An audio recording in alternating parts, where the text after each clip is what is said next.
Hubungan antara daging kambing dan hipertensi sering menjadi perdebatan. Namun secara ilmiah, daging kambing tidak secara langsung menyebabkan hipertensi. Berikut adalah penjelasan rinci mengenai hubungan ini. Kandungan gizi daging kambing rendah lemak.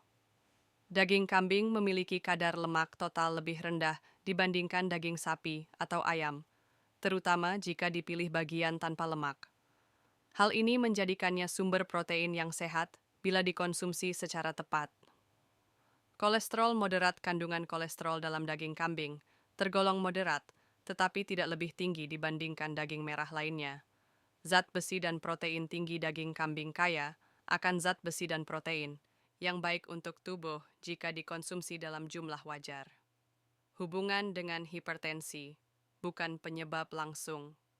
Tidak ada bukti ilmiah yang menunjukkan bahwa daging kambing secara langsung meningkatkan tekanan darah. Namun, faktor lain seperti cara memasak dan bahan tambahan dapat memengaruhi. Pengaruh garam dan rempah. Daging kambing sering disajikan dengan bumbu yang tinggi garam, seperti pada gulai, tongseng, atau sate, yang dapat meningkatkan tekanan darah. Kandungan natrium yang tinggi dari garam adalah salah satu faktor utama yang berkontribusi pada hipertensi. Konsumsi berlebihan. Jika daging kambing dikonsumsi dalam jumlah besar atau bagian yang tinggi lemak, hal ini dapat memicu peningkatan kadar lemak darah (LDL) yang dalam jangka panjang memengaruhi kesehatan kardiovaskular. Makan berlebihan juga dapat menyebabkan perasaan berat atau tekanan dalam tubuh yang sering diasosiasikan dengan peningkatan tekanan darah. Persepsi makanan panas. Secara tradisional, daging kambing dianggap sebagai makanan panas, yang diyakini menyebabkan tekanan darah naik.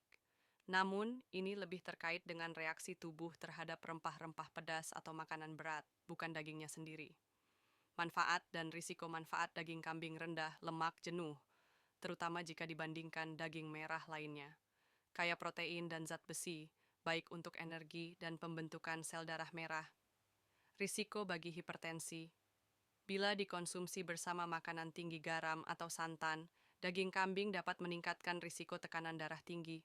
Bagian daging dengan lemak tinggi dapat berkontribusi pada obesitas dan penyakit kardiovaskular, faktor yang memengaruhi hipertensi. Tips konsumsi daging kambing bagi penderita hipertensi. Pilih bagian yang rendah lemak, hindari bagian yang berlemak seperti iga, dan pilih daging tanpa lemak. Hindari garam berlebihan, masak dengan sedikit garam, dan gunakan rempah alami untuk memberikan rasa. Metode memasak sehat: rebus, kukus, atau panggang lebih baik dibandingkan menggoreng atau memasak dengan santan kental. Kombinasikan dengan sayuran, sertakan sayuran segar yang kaya serat untuk membantu menjaga keseimbangan nutrisi. Batasi porsi konsumsi secukupnya, misalnya sekitar 80-100 gram per porsi. Kesimpulan: daging kambing bukan penyebab langsung hipertensi, tetapi cara pengolahan, tambahan garam, dan pola makan secara keseluruhan yang memainkan peran lebih besar dalam meningkatkan risiko. Dengan konsumsi yang moderat dan metode memasak yang sehat, daging kambing dapat menjadi bagian dari diet seimbang, bahkan untuk penderita hipertensi. Jangan lupa subscribe, comment, and share ya teman-teman. Terima kasih.